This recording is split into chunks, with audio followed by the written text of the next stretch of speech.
All right, good almost afternoon, everybody. Thank you all for showing up. It's nice to see you. Those of you with whom you've shared your faces, which is great. Today's topic is going to be prophecy in Maimonides, particularly in the Guide for the Perplexed. And our source text is Professor Micah Goodman's book, which is right here. A wonderful book, Maimonides and the Book That Changed Judaism, Secrets of the Guide for the Perplexed. So we're going to be going through it in depth. We're going to return to some texts that we've looked at before to get us into the mood. Our focus is prophecy, and one of the reasons we're going to be focusing on prophecy, aside from it's where we are right now in the book, is because it has a lot to do with the way we think about our experiences in the world. Am I experiencing something holy? How am I experiencing something holy? Do I have a real insight into something of substance? And what do I do with that insight? So all of that is going to be sort of on topic today, but we're going to start with our blessing for learning because when we start off something, we want to send it in the right direction, a direction of elevated thinking and feeling and inspiration. So the blessing goes like this. It's Baruch Atah Adonai Eloheinu melech haolam, Asher Kedishanu b'mitzvotav mitzvotav, v'tzivanu la'asok b'divrei Torah. Praised are you, Adonai, our God, ruler of the universe. You sanctify us with commandments. You make our lives holier by giving us a framework, a relational framework. That's what a commandment is, right? I say I'm going to do something, and God and the universe demand something of me, and we end up in that relationship. And particularly, we feel commanded, we feel obligated to engage in words of Torah, matters of instruction that elevate our thinking and our learning and our conversation together. As always, I invite everybody, if you want, figure out a way to interrupt me and stop me and ask questions at any point. I am here to engage for that. All right. Now on to Professor Goodman. So Professor Goodman starts us off. I'm going to make this bigger because even I can't see this. Many of us have been discussing this already, and welcome Amalia. And we are going to look at the last part of his last section about whether or not prophecy comes from God or from people.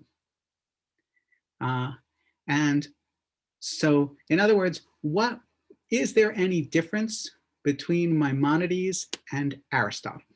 That is our real question right now.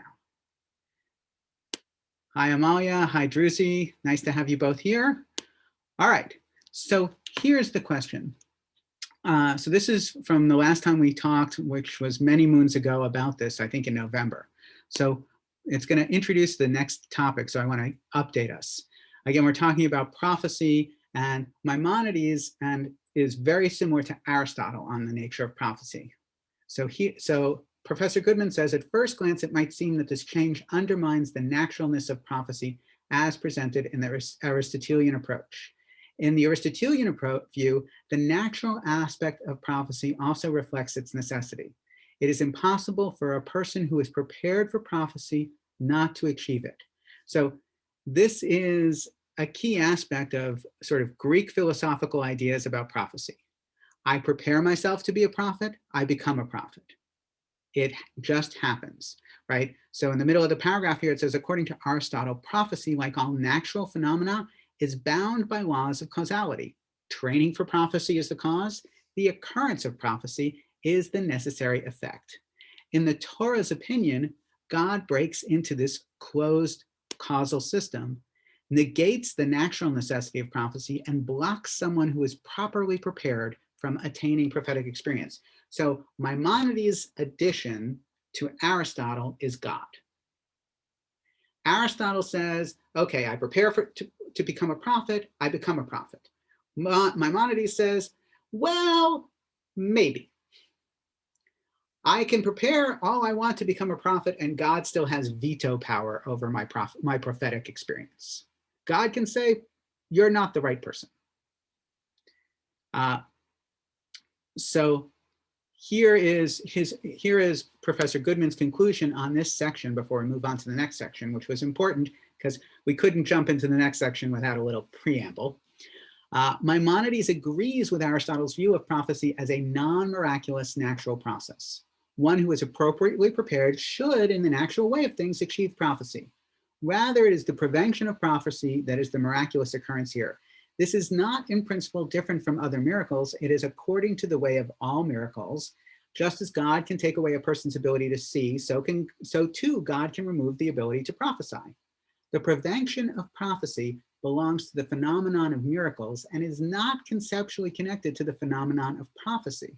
This is interesting. As far as the definition of prophecy goes, there's actually no difference between the Torah's view, according to Maimonides, and Aristotle's.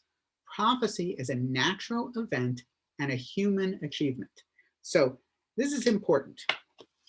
Maimonides, remember, comes to an idea of God that is what we would call Neoplatonic or Aristotelian. He is a mainstream medieval philosopher. And mainstream medieval philosophy identifies God as distant, static, very, very abstract, and not involved in the natural world anymore, right? Done with that. That's not to say that Maimonides doesn't entertain the idea of God's intervening miraculously in the past, just not so much anymore. So in order to understand, therefore, prophecy, Maimonides subdivides these encounters of God. There is God with miracles, and there is God with prophecy. But as far as Maimonides is concerned, the only thing miraculous about prophecy is God saying no to people about it. Otherwise, it's a natural achievement. If I work to perfect myself, I can become a prophet, as if there were a defined to-do list, a step-by-step manual. I could follow the manual and I could become a prophet. Now, of course, it's a hard manual. It's not easy to do, all of that sort of stuff. However, that's Maimonides' view up until this point. It is going to get interesting, however, because, and this is one of the most interesting things about, we're finally getting into one of the intricacies of Maimonides' views in this particular, the next section. Maimonides writes for multiple audiences. Maimonides doesn't just write expecting one type of person to read Maimonides. Maimonides writes expecting everybody to read and not everybody to get it at the same level. So Maimonides is going to be writing for people who expect Maimonides to talk about God. And at the same time, Maimonides is going to be writing for people who expect him to be taking a somewhat radical super intellectual perspective. And Maimonides is not going to be indicating explicitly where that happens, because if he were to do so, then the people who need to hear about God wouldn't hear about God. They would only hear about his radical perspective. Oh, good. Someone has a question about that. So Bob asks, so our limited knowledge and inability to think quote unquote correctly prevents me from being a prophet, and therefore this is a miracle? No, nice try. That's interesting. That's taking the miraculous perhaps too far. No, the issue that Maimonides is offering is, according to Aristotle's perspective, Aristotle is saying, every one of us has the capacity to improve ourselves. And if we all improve ourselves appropriately, we would become prophets. And that there is nothing that the universe has to say about it. Maimonides says, yes, that's true, except the universe does get to say no. The universe does get to say, no, you're not the right type of prophetic person. No matter how advanced intellectually, spiritually, or imaginatively, which is going to be Maimonides' other metric, we couldn't possibly achieve prophecy if God doesn't want us to. That's Maimonides' footnote to Aristotle's definition. So any hindrance in our own thinking, Bob, is not God's miraculous intervention. That's just our own handicaps. All right, so this is one of the things that very much excited me about today's reading, which is this idea of the contradiction of the seventh kind, which is the subtitle for the naturalization of prophecy. So here, Maimonides says, the space that our Professor Goodman says, and quotes Maimonides, the space that Maimonides allows for divine involvement leaves God outside the concept of prophecy, but within the prophetic event, since God can block it from taking place, right? Prophecy happens, but the only thing divine about prophecy is God perhaps stepping in to prevent it. Maimonides enlists scriptural support. So, of course, Maimonides doesn't do anything without a proof text. And what's Maimonides' proof text? This is a quote from the Guide for the Perplexed. Similarly, it may be said, as we shall explain, that in the passage, and this is a passage from Lamentations, yea, her prophets find no vision from Adonai, from God. This was the case because they were in exile. However, we shall find many texts, some of them scriptural and some of them dicta, teachings of the sages, all of which maintain this fundamental principle that God turns whom God wills, whenever God wills it, into a prophet, but only someone perfect and superior to the utmost degree. So, on account of exile, prophets got no vision, but even so, God could theoretically turn anybody into a prophet, but only someone who is perfect and superior to the utmost degree. So here is, Maimonides is hedging back and forth here a lot, and Maimonides is going to hedge even more. But here's what Professor Goodman has to say about this. This is a powerful scriptural argument. Yea, her prophets find no vision from God implies that even those people who were fit for prophecy, that is prophets, didn't receive no vision from God. The human effort that should have called forth prophecy was answered with divine refusal. Okay, so this is Maimonides' explicit text. Person ready for prophecy doesn't get it because God says no. Okay, so this is the text that Professor Goodman has been building up to. But Maimonides uses this text in another place as well, and this is where it gets really interesting. Maimonides deploys this verse in another place as well. The mainstream Jewish doctrine is that prophecy ceased at the close of the biblical period, right? So now we run into Maimonides the radical.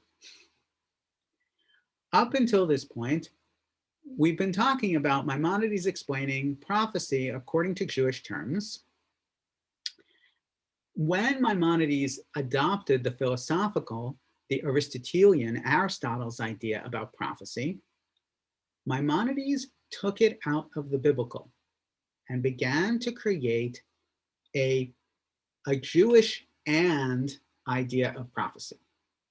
Why? Because historically, we say there is no prophecy after the biblical period. That after the last of the prophetic writings, and then after the writings of the book of Daniel, no more prophecy. Hold on, one of you asked a question. We're doing that. Please define what a prophet actually is. We are en route to that, Bob. That is exactly what we're doing. The definition of prophecy is what's at issue here.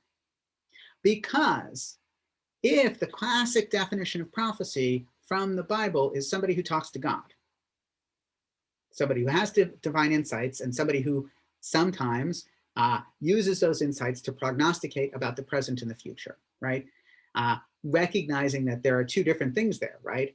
I see what's wrong with the now is a version of prophecy, right? The prophets who critique what's going on. The classic ones are all of those in the center of the books of prophets, right? Isaiah and Jeremiah, who are telling the Israelite kingdom that they're screwing up over and over again, right? That's the prophetic voice. And then we've got the prophetic vision for how things might work out. We've got Amos talking about a prophetic vision of peace. Somewhere in there, there is a separate section which says, I'm going to tell you the future. What we commonly identify as prophesying or fortune telling or that sort of thing. It's not really fortune telling because it seldom is about I'm prophesying for this individual. It's more I'm prophesying for our nation, for our people, right? So one doesn't go to a prophet and say, where do I invest? Because where's the stock market going to go tomorrow? That's prophet spelled with an F, not a PH, right? And the prophet doesn't know that. The prophet can say, if we don't invest our lives in doing better, the entire project is going to fail pretty soon. So different type of approach. But we're going to play with this definition because part of the issue that we're focusing on is Maimonides is defining prophecy out to include people who are not Jewish. So here, right, the mainstream Jewish doctrine is that prophecy ceased at the close of the biblical period. The question then arises, if God does not initiate prophecy, as Maimonides claims, why were there no more prophets after that point? One reason that Maimonides gives for this the cessation of prophecy, does not rely on the extent of God's involvement. The climate of exile hindered the full actualization of human reason. So exile, our condition, got in the way of our ability to be prophets. And Maimonides is going to rely on the same verse from Lamentations to prove this. So remember, this verse above is used to prove that people who were prophetic in temperament didn't get prophetic status because God said no, right? That's what we read it as before, up here, right? In this paragraph, yea, her prophets find no vision from God. While it says this was the case because they were in exile, Maimonides uses it to say God decided to stop them from prophesying. They were good, ready to be prophets, but they couldn't prophesy because God said no. Now Maimonides is going to say the exile, in fact, was the cause of the end of prophecy. It wasn't God saying no, it was exile that stood in the way. Maimonides is having his cake and eating it too. So here's the new quote, the next quote. This is indubitably the essential and proximate cause of the fact that prophecy was taken away during the time of the exile, right? For what languor or sadness can befall a person in any state that would be stronger than that doing to them being a thrall slave in bondage to the ignorant who commit great sins and whom the privation of true reason is united to the perfection of the lusts of the beasts. And so it says, don't worry, we'll get to it. I'll explain it all, Bob. Maimonides writes like a philosopher. He's writing to make it difficult. Just remember, are among the nations, there is no Torah and her prophets find no vision from God. So this is to say, when life sucks really badly, when things get really terrible, we are distant from our ability to see clearly.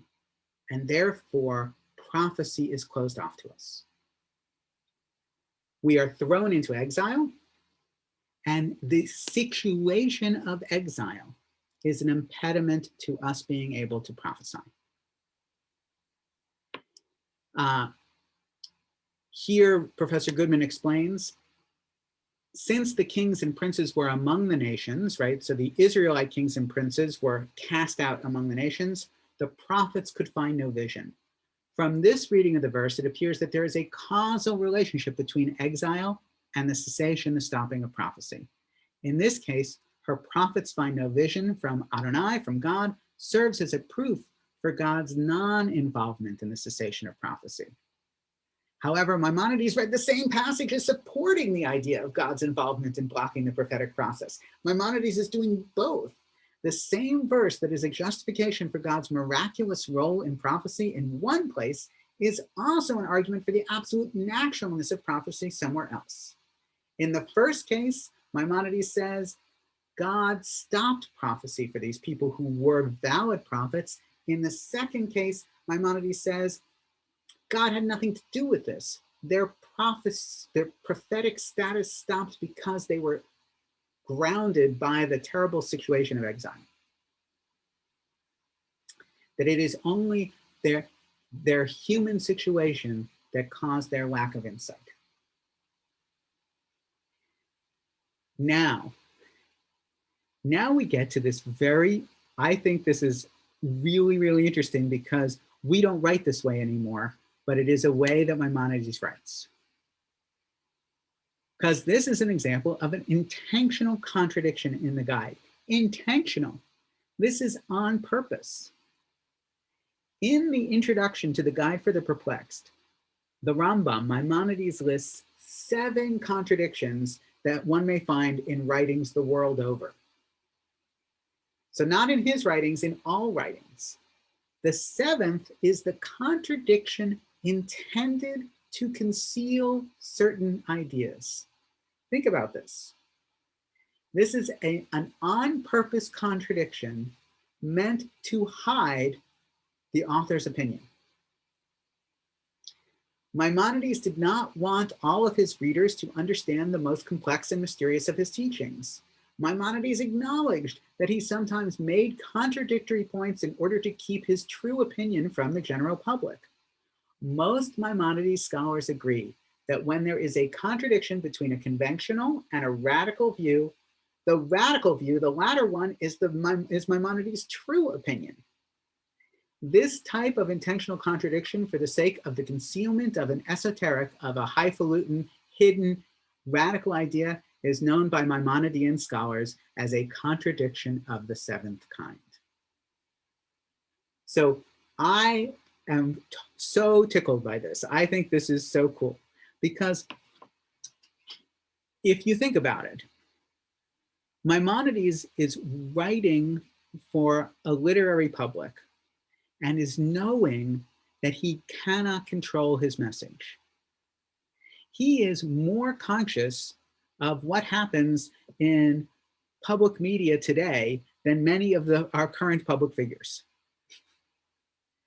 right? He understands that people are going to read what he says and he cannot control it. So therefore, he places himself in the shoes of the different reader. There is the reader, the Jewish reader, who wants Maimonides to affirm that prophecy always comes from God. Period, end of story. Because that reader is not looking to be altered or changed by Maimonides' text. That reader is looking for affirmation. One could say this is why Maimonides has both the Guide for the Perplexed, which is a very complicated, long philosophical treatise, and 13 Principles of Faith. They are contradictory. They don't, one of them says you must believe these 13 things, and one of them says reason is the way we will come to our belief. Maimonides is writing because Maimonides knows that people are going to read him differently. So here he places we need God for prophecy on one page, and then on in another place says no. Prophecy is entirely a human achievement, and our situation can foil that achievement. And I imagine all of us understand this pretty well. If we were to be asked to give an account of something important in our lives as a teaching, and we had had a really difficult day, it would be very difficult to teach that thing. And that's just teaching something we already know and love.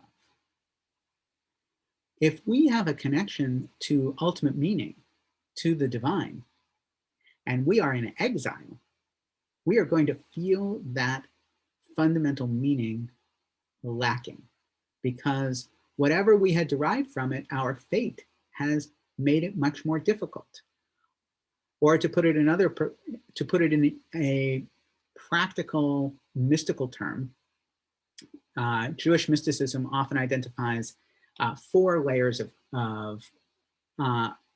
consciousness or meaning. The basic layer is the physical world. The next layer is the emotional world. The next layer is the intellectual world, and the next layer after that is the spiritual world. We don't achieve meaning in any one of these without the others. In other words, if I am hungry and worried and tired and all of those things, my emotional, intellectual, spiritual life is also going to suffer. I cannot possibly be a good parent if I'm a hungry, tense, tired person.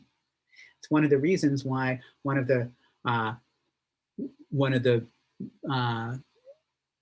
sleep books for young parents, for new parents, it talks about healthy sleep habits for the healthy baby, for the healthy family. Sleep deprived people don't make good people. And if we are sleep deprived because we are taking care of our babies, we are not going to be the parents we want to be either. So this is a Maimonidean humanism that is almost a universal philosophical opinion in comparison to a Jewish-centric opinion. Maimonides has just opened the philosophical door to prophecy post-Bible, but done so in a way that doesn't declare it, but leaves it as an opening, as a contradiction of the 7th kind, a hidden piece in his writings. Some interpreters offer the following resolution. When Maimonides lays out the different possibilities about prophecy, Maimonides, by leaving room for God's involvement in the prophetic event, presents his own position as differing somewhat from the Aristotelian view. Thus, he reassures his common audience. I'm not a Greek philosopher. God is still involved. All of you can be comfortable. However, a few chapters later, Maimonides winks at the sophisticated reader and communicates a more subtle message, namely that his real opinion is identical to Aristotle's, not just on the nature of prophecy, but also regarding its absence even when the preconditions have been met. That is, when we think the preconditions have been met, it's not God standing in the way, it's us standing in the way. We haven't actually gotten there.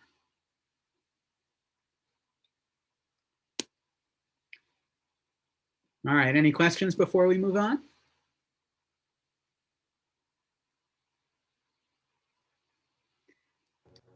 We did have prophecy during the first exile. Yes. Just not during the second. Well, according to traditional Jewish thinking. And most prophecy ceased even during the first exile. There were prophetic teachers, but they were the last gasp of the prophets, right? The prophetic period doesn't really continue into the Second Temple period. The traditional take on when biblical books were written is that the biblical books that are prophetic were written prior to the return to Israel.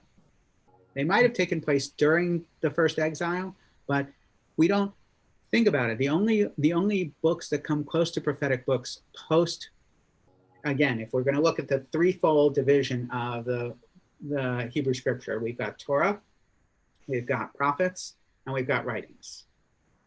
And the prophetic section is historically allied time-wise. Now, I'm not talking about when they were actually written. I'm talking about the historical Jewish perspective on when they were written.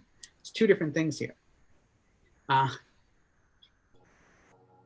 According to Jewish tradition, that prophetic voice doesn't really continue into the Second Temple period. We have the book of Daniel, which is a late addition, but we don't consider it a post-exile book because it's talking about pre-exile ideas. Similarly, the book of Job or the book of Jonah, all of which, while they are categorized as later books, aren't strictly prophetic works, right? The prophetic work is that center section of the Tanakh, of Hebrew scripture, that focuses on what is a classical idea of prophecy. Maimonides is breaking that open entirely. Bob asks, did Rambam write the guide to make more people perplexed? So part of the issue, Bob, is that Maimonides is writing for a multitudinous audience. Maimonides understands that people who are not interested in these questions, in his rationalist philosophical bent, are going to read the book anyway. And he wants to give them something to hang their hats on there. And at the same time, he wants to engage the high-level students who are not satisfied with the simple answer. So yes, it is deliberately perplexing. So here is an answer to your next question, Bob. Who is a prophet? Let us now try and understand the specific characteristics that a would-be prophet must have. Now, this is prophecy according to Maimonides, not prophecy according to classical Jewish ideas. Ma shecharav Beit HaMikdash chadala navua miYisrael. So, after the destruction of the temple, the disaster, prophecy departs from Israel, right? So this is the biblical quote that Amalia is giving us. Thank you. In other words, the classical version is based on the biblical version. Of course, we're going to get into the fact that there's no Maimonides problems with Moses, because Maimonides says in the outset, and Professor Goodman's going to get to this in a little while, that he doesn't want to talk about Moses because Moses is in a class by Moses' self. There is no one like Moses, and that it says explicitly, right at the end of Deuteronomy, there is no prophet like Moses ever to come again, knowing God face to face. However, still, it's hard to talk about prophecy without talking about Moses, because Moses is the premier example of prophet. So Maimonides gets caught in his own problem there, but we'll talk about that in a minute. So the specific characteristics that a would-be prophet must have, according to Maimonides, are these. This is emphatically not something that every person can attain. No one can reach it without arriving at perfection in the theoretical sciences and improving their moral qualities until they are as refined as they can possibly be. In addition, they must be naturally endowed with the most perfect imaginative faculty possible. So, three things. The personality of a prophet must combine three very different kinds of perfection: moral, intellectual, and imaginative. There's no halfway with prophecy, according to Maimonides. Moral perfection. A moral person is not just someone who does good things, but also and primarily someone who has good qualities. Maimonides locates morality in the personality, which is the source of deeds, and not just in the actions themselves. He follows the Aristotelian conception that measures the moral quality of personal characteristics according to their degree of balance. Good qualities are attributes of the soul that attain to a mean in between two bad characteristics, one of them being an excess and the other being a lack. One should aim for actions that are in the middle between these extremes. So this definition of moral perfection is the middle path. It is the Middle Eastern medieval version of Taoism. And we can trace these philosophical identifications to the same time period, to the same zeitgeist, the same spirit of the same time. We see Taoism and Buddhism coming into play, right? Taoism from the Chinese philosophy perspective, sort of a derivation, a response against Confucianism, or a response to Confucianism, in around the 6th century BCE. We see Isaiah and some of the teachings of the middle prophets about a universal God of peace and a middle path coming at the same time in the Middle East. And we see a revival of both of these schools in addition to Aristotelianism, all again around the same time. We're looking at somewhere between 7th, 6th, and 5th centuries BCE. And then the medieval revival of all of these scholars comes hundreds of years later. Neo-Confucianism and Taoism come into play in the early part of the first millennium in China, and some Buddhist updates as well. And then we have Neoplatonism, and Maimonides' Aristotelianism is Neoplatonic thinking, and he is right square in the center of the mainstream of philosophers doing this in the Muslim and Jewish world in the Middle Ages. The only people who don't have this philosophical revival at this time are European Christians, because they are frozen by Catholicism, which has tossed out Aristotle, right? Because the Catholics got rid of Greek thought. They thought it was hedonistic. And so at this point, Maimonides is writing between 1135 and 1215. That's when he lived. So the 12th century, 13th century, there is a philosophical sort of big intellectual renaissance going on in the world everywhere but in Europe. And the middle ground teaching is part of that teaching. However, Professor Goodman wants to point out that the middle ground is often misunderstood. The middle way of Maimonides and Aristotle is frequently misunderstood. Balanced personal qualities do not always result in balanced actions. Well-balanced attributes lead to actions that are appropriate to one's objectives. For example, responding to a minor irritant such as a fly in a manner that is halfway between anger and apathy is not following the middle path, because generally the proper way to react to a fly is with relative indifference. We need to be proportional, not, aim for the middle, right? I'm not gonna either be angry or apathetic or in the middle between angry and apathetic with a fly. I'm going to tend towards the apathetic because I don't need to pay attention to a fly. I need to be less than middling irritated with the fly. Similarly, the appropriate response to a grave injustice is not at the mean between anger and apathy. It shouldn't be between them. One should respond with righteous indignation. Balance means correct emotional calibration, right? Balance here is not aim for the middle all the time. It's be proportional, be appropriate. Through extensive training, people can reshape our personalities. Someone who attains moral perfection will have brought their personality into proper balance, meaning then one is able to maintain harmonious interactions with one's surroundings. This may be the greatest achievement of a person's life.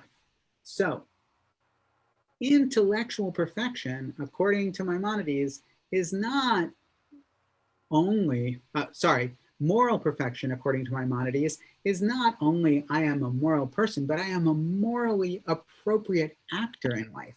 I am an evolving, improving behavioralist. I am, and this is pretty advanced psychological thinking for, the 12th century. However, that's not enough to be a prophet. One also must have imaginative perfection. The imaginative faculty has two functions. First, it represents to us sensory impressions even when they are absent.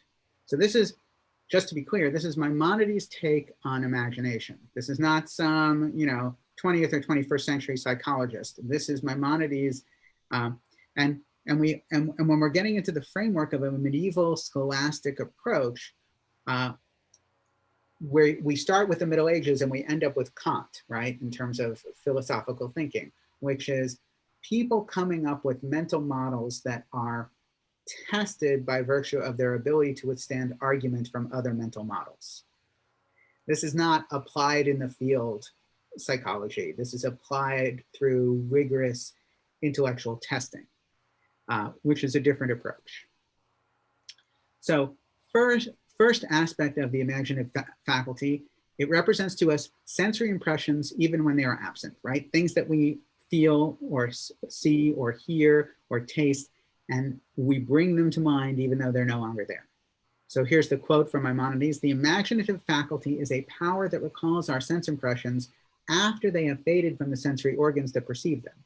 So this is memory plus evocative faculty, right? I'm evoking the memory to sense the thing that I no longer sense.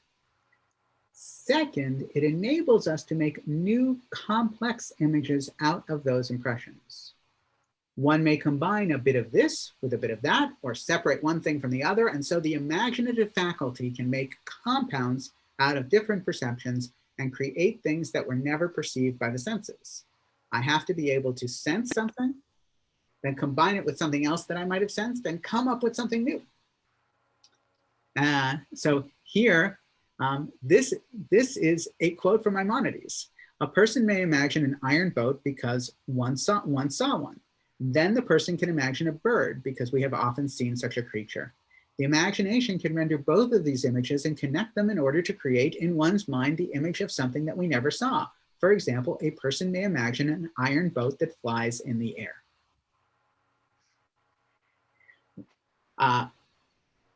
One could, if one wanted to be like the Greek person in my big Greek wedding, right? One could say, here, Maimonides invented the airplane. You know, take something that we see, take something else that we see, combine them, get something new. In order to have a good imagination, we have to be able to do that.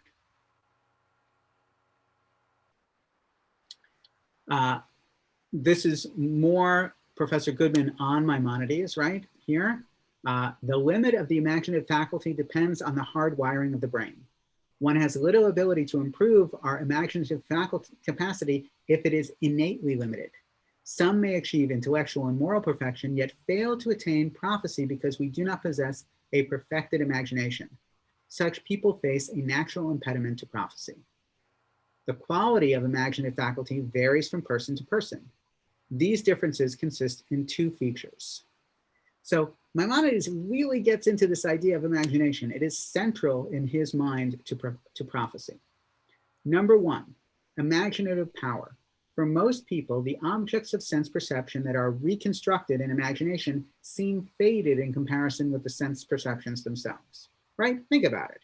Our memory of something that we sensed is not usually as powerful as the feeling itself. We can remember the smell of chocolate chip cookies baking in our kitchen, but the actual smell of chocolate chip cookies baking in the kitchen of a house we're looking at will bias us towards that house as being better, even if it's not, because the smell will be so evocative. Going into every house and just thinking about the smell of chocolate chip cookies will not have the same effect as actually smelling it. When I imagine my desk, its colors and sense of presence are relatively weak compared to when I see it directly. However, there are some people who imagine objects in a way that is no less vivid and immediate than their sensory perception of the things themselves. For them, it can sometimes be difficult to distinguish between reality and imagination.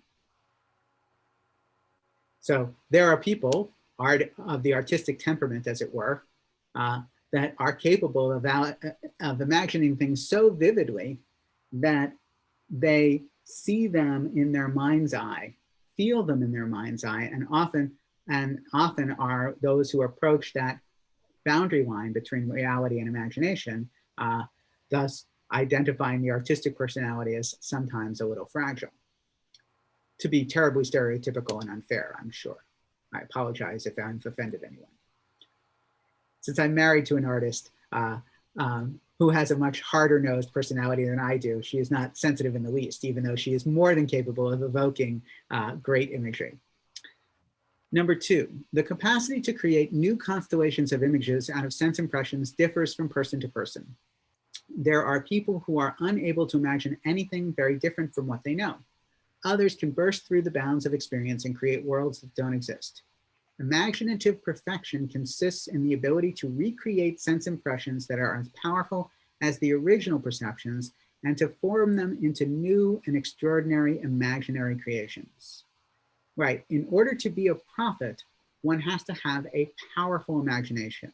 One needs to imagine things that do not currently exist. To be prophetic is to be able to think about a world that has not occurred yet. And finally, intellectual perfection, which of course is what most people would think of with regard to Maimonides. Reason is the ability to think about reality and to explain it in terms of its component parts. We seek the truth and desire deep knowledge of reality. Intellectual perfection means knowing truth for the sake of truth. The point of truth is simply to know it as truth. Maimonides calls the person who attains intellectual perfection a philosopher. A prophet has balanced moral qualities, a powerful imagination, and intellectual perfection. The prophet is a blend of saint, artist, and philosopher. A person who brings all of the rich resources of their humanity to full realization may become a prophet. So Bob, now you see, Maimonides isn't giving us an easy to-do list to become a prophet. There's a lot. However, what's missing from Maimonides' list here is anything having to do with God. This is an entirely rationalist, secular, one might even say not terribly Jewish definition of prophecy. And I'm pointing this out because, well, somebody has a question. Wonderful. Why is saint in here, says Bob? Well, in terms of behavioral moral perfection, right? So this is when Professor Goodman is saying balanced moral qualities, right? He is using saint as shorthand to sum that up. Not a Catholic ordained saint, but rather someone who behaves with that balanced moral perspective. Think of the fact that Professor Goodman is a Jewish professor living in Israel, writing at the Hebrew University of Jerusalem. So when he uses saint, it is entirely unloaded from its Catholic baggage.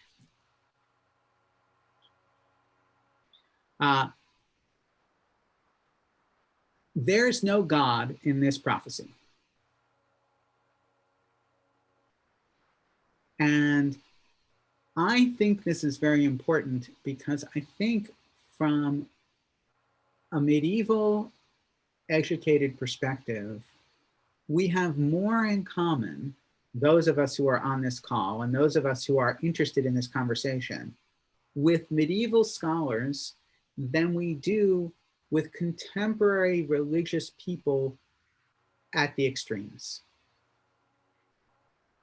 And one of my missions is to recognize that we as humans have a traditional way of thinking that is not what we would identify with the word tradition as fixed and immutable and extremist or reactionary. Rather, the traditional way of thinking by intellectuals, by thoughtful philosophers, by mystics is far more open-ended, far more inclusive, far more developed psychologically than much of what quote unquote educated people say in the public sphere today. Maimonides is the greatest Jewish thinker of his generation, if not of centuries before and centuries after him. And we have a summary of his definition of prophecy that says nothing about it being exclusively Jewish. Maimonides is a citizen of the world who says this thing that is essential to the Jewish experience is also essential to the human experience, and all humans can access it. Not easily, not automatically, but equally. And somebody asked me today if what we're doing when we get together and learn, which isn't what we would identify as quote unquote traditional Judaism, is a radical thing. And I said, no, there is nothing more traditionally Jewish than all of us sitting together and looking at text. This is the essential aspect of Judaism. This is the revolution that leads to Judaism's survival after the destruction of the Second Temple.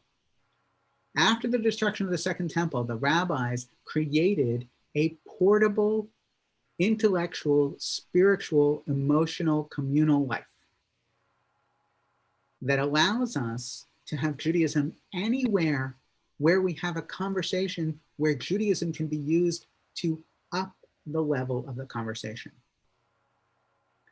And their revolution was the building is irrelevant. The location is anywhere. They name God Hamakom, the place. Not the place where God is, but any place where we bring God in. This radical idea 2,000 years ago is now suddenly a radical idea again out of necessity.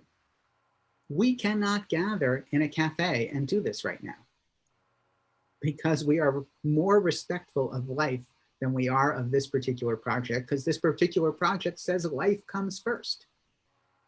And so here we are spread out across the country. We're not spread out across zip codes on this call, we're spread out across time zones.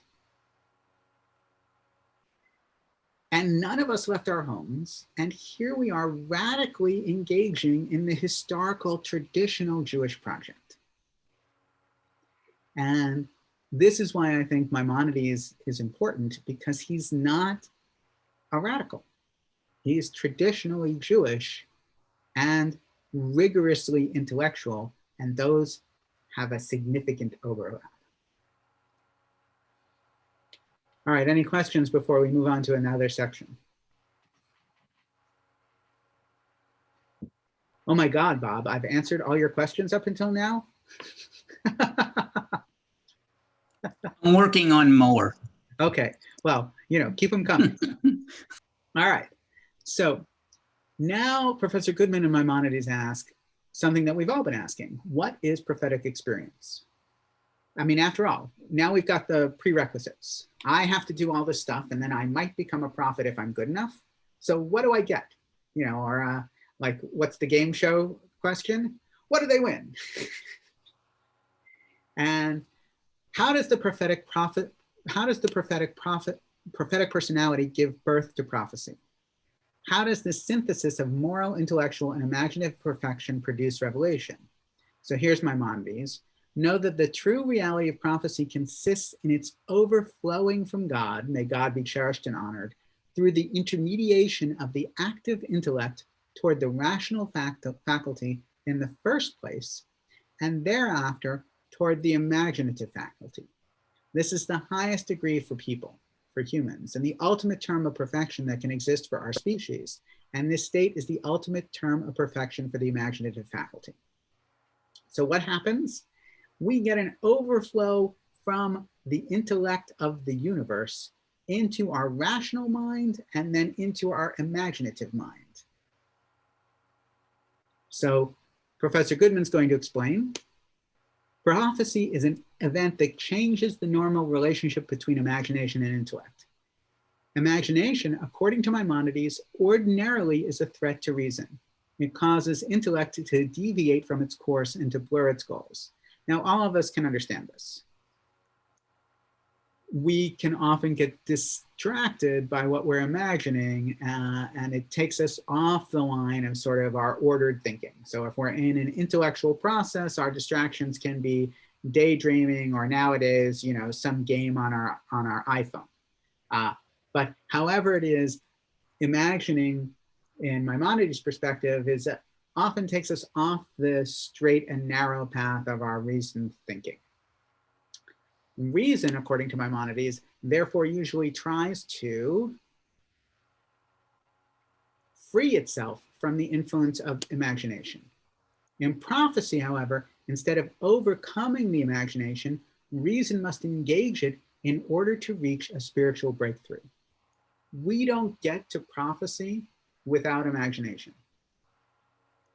We use our reason to come up with something we imagine. It is a pairing, a partnering of these two faculties. And when intellectual attainment floods the imagination, a person is able to express intellectual concepts in imaginative language. We are able to speak about something that our reason has achieved in descriptive, physically conveyable sense language. This, of course, is really hard. This is what makes a great teacher, right? A great teacher is able to take some abstract concept and convey it in concrete ways. We try to take something that is highfalutin and turn it into something that is, material. We turn an ethical teaching into a behavioral example. We turn a logic problem into something where we can imagine it in forms. This type of teaching is basically what he is talking about in terms of prophecy, to take the highest of ideals and turn them into something imaginable. We have somebody joining us late. Wonderful. Welcome, Shmuel. The imagination represents, when this happens, one can reflect visually upon their knowledge. The imagination represents theoretical knowledge as a powerful spectacle. The prophet is a philosopher who can visualize their philosophy as if it were a movie. Think about that. For any of us who have tried to talk philosophy with philosophers, it is difficult. So think about the power of a philosopher who could take their philosophy and convey it in a succinct Marvel cinematic exposition. When the philosophy becomes superheroes, then it becomes prophecy. This is also connected to Maimonides' psychology of dreams. Now, this is hopefully going to give us all something to think about and come back for next time. This is from the book of Numbers. If there be a prophet among you, I, Adonai, do make myself known unto them in a vision. I speak with them in a dream. Thus God, may God be exalted, has informed us of the true reality and essence of prophecy and has let us know that it is a perfection that comes in a dream or a vision. The word mareh, vision, derives from the word ra'o, or ra'eh, to see. This signifies that the imaginative faculty achieves so great a perfection of action that it sees the thing as if it were outside, and that the thing whose origin is due to it appears to have come to it by way of external sensation. In these two groups, I mean vision and dream, all the degrees of prophecy are included, as shall be explained. It is known that a matter that occupies a person greatly, us being bent on it and desiring it, while we are awake and while our senses function, is the one with regard to which our imaginative faculty acts when we sleep, when receiving an overflow of the intellect corresponding to its disposition. It would be superfluous to quote examples of this and to expatiate on it, as this is a manifest matter that everyone knows. It is similar to the apprehension of the senses with regard to which no one whose natural disposition is healthy disagrees. So this is where we're going to start next time. Maimonides on dreams. And Maimonides on dreams is Maimonides on prophecy, and it's different. Professor Goodman is going to talk about the way in which this is different from Freud. That Maimonides describes dreams as a potential way of processing not just what we desire, but what we understand. And that the dream faculty, the imaginative faculty, when it works prophetically, influences our reasoning faculty, because we have advanced the way we see things in the world and therefore advanced the way we reason about them. When our imagination in our dreams gives us an insight into the way things really work, we come back from the dream reasoning better, with greater insight into the world. This is pretty wild, because again, who is not mentioned in this? No God. And what this will lead us to, and I'm going to come back to Maimonides, stay tuned. I'm going to try to do a 2 or 3 week cycle. So we'll do Maimonides every 3 weeks, Talmud every 3 weeks, and maybe a wild card every 3 weeks. I know there's a desire to do some Jewish mysticism, and obviously we've got to connect. The connection in my mind between this and Jewish mysticism is pretty clear. It's like a straight line. But in any event, here, Maimonides will eventually say that the most unreasonable interactions between biblical figures that include God in the Torah, in the 5 books of Moses, are metaphorical, are in fact dreams. That they didn't happen historically, they happened metaphorically, because it's more reasonable to understand them as true teachings that are metaphors as opposed to true teachings that are historical. Think about that. At the heart of Maimonides' thinking on this is that we must read the Torah reasonably, not literally,